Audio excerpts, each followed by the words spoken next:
Bangkay sa loob ng maleta. Isang bangkay ng babae ang nakita sa loob ng maletang palutang-lutang sa ilog sa San Jose del Monte, Bulacan. Ayon sa Barangay 188, pag-aalas 6 ng gabi nang makita ng isang residente ang maleta.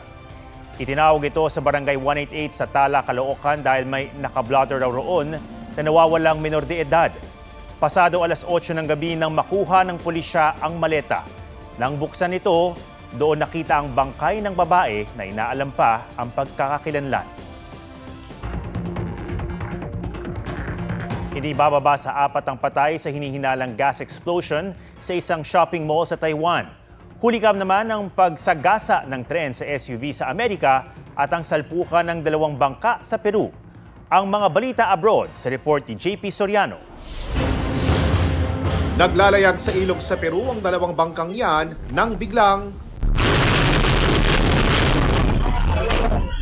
tila hiniwa ng bangkang yan ang mga bintana ng nakasalpukan nitong bangka. Isa sa iniimbestigahang sanhi ng banggaan ang posibilidad na nakatulog ang kapitan ng isa sa mga bangka.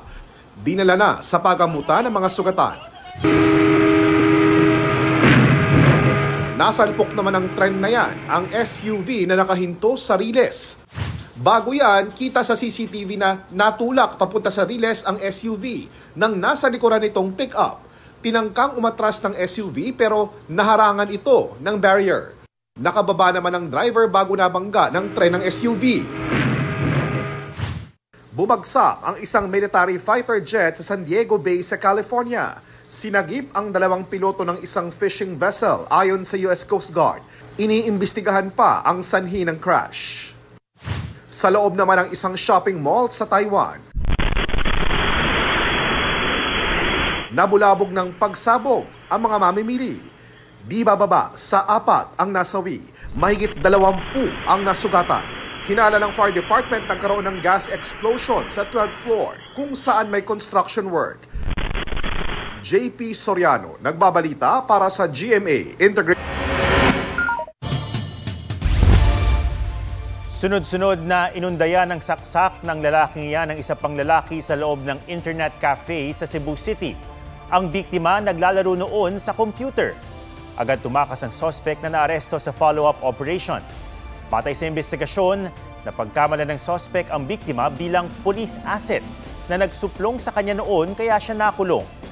Sinampahan ng reklamong frustrated murder ang suspect na nagsisisi raw sa nagawa. Umamin din siyang nagdroga bago ang krimen. Nagpapagaling sa ospital ang biktima.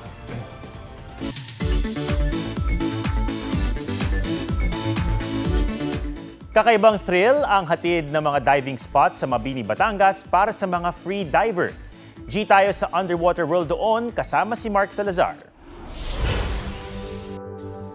Mabighani sa angking ganda ng karagatan. Sisirin ang laot ng walang takot. At umahon saglit sa mga problema. Yan ang hatid ng free diving. Sa bayan ng Mabini, sa Batangas, dive in and have a blast. Unlock your free diving skills sa kanilang mga diving class. Tulad nitong si Chicks, kinabahan pero agad natuto ng tricks. Wala akong experience sa diving or anything, pero marunong naman na akong lumangoy. May part na nahilo ko, pero yun, kinaya naman. May mga grupong nag-o-offer ng diving packages. Mayroon ding independent professional diving instructors. CC divers, it's first time ko. They are very friendly. Tapos yung mga coach really will accommodate your questions at tuturuan nila kayo ng techniques and sasabihin nila sa inyo kung saan ka nagkamali, ano yung mga kailangan mong i-improve. Bukod sa mga diver, ang masisilayan mo sa paglalangoy, iba't ibang uri ng isda. At higit sa lahat, matututunan ng tamang pangangalaga sa karagatan. Mark Salazar, nagbabalita para sa GMA Integrated News. Huwag magpahuli sa mga balitang dapat niyong malaman. Mag-subscribe na sa GMA Integrated News sa YouTube.